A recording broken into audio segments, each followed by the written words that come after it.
क्या आप जानते हैं, जब 1976 में परमेश्वर की महान दासी कैथरीन कुलमन की मृत्यु हुई, उनका हृदय तो उस वक्त ठीक काम कर रहा था, परंतु अन्य अंग कार्य करना बंद कर रहे थे। परंतु अभी भी उनकी दिल की धड़कन अनियमित नहीं हुई और पलक झपकते ही कैथरीन जी इस दुनिया से चली गई। उनके निधन के 15 मिनट बाद बिल्कुल नई नर्स, जिनका नौकरी में पहला दिन था और जो एक अविश्वासी थी, उनकी नब्ज लेने के लिए कमरे के अंदर आई। कैथरीन जी का शरीर ठंडा नहीं था, ना ही हल्का गर्म था, बल्कि बहुत गर्म था। उनका कमरा गुलाबों की खुशबू से महक रहा था। कुछ गुलाब नहीं, लाखों गुलाब। प्रभारी हेड नर्स मृत्यु का समय लिखने के लिए यूनिट में आई।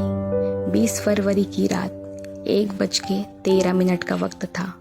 उन्होंने आईसीयू के कमरे में गुलाबों के फूलों को लाने की अनुमति देने के लिए नई नर्स को फटकार लगाई। गुलाबों की खुशबू से एक कमरा या एक मंजिल नहीं, बल्कि अस्पताल की 4 मंजिलें महक रही थी।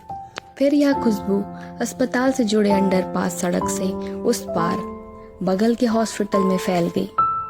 फर्श पर या कैथरीन के कमरे में कोई गुलाब नहीं थे, लेकिन सुगंध वहीं से उत्पन्न हुई थी। नई नर्स ने कहा कि वह और दूसरी नर्स कमरे में मुश्किल से खड़े हो पा रहे थे, क्योंकि पवित्र आत्मा की उपस्थिति बहुत भारी रूप से उस कमरे में थी।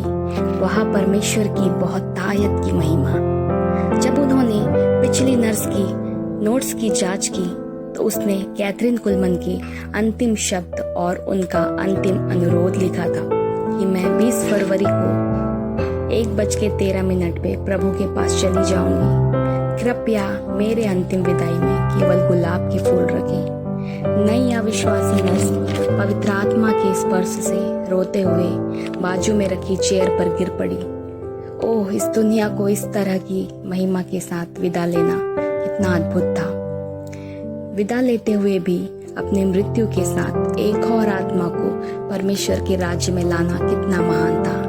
कैथरीन जी अब अपने पहले प्यार यीशु के साथ थी, जो उनको उनकी अंतिम इच्छा के अनुसार लाखों गुलाबों के साथ स्वर्ग में स्वागत कर रहा था। और उसने कहा, स्वागत है मेरी अच्छी और विश्वास योग्य दासी। क्या आप जानते हैं, जब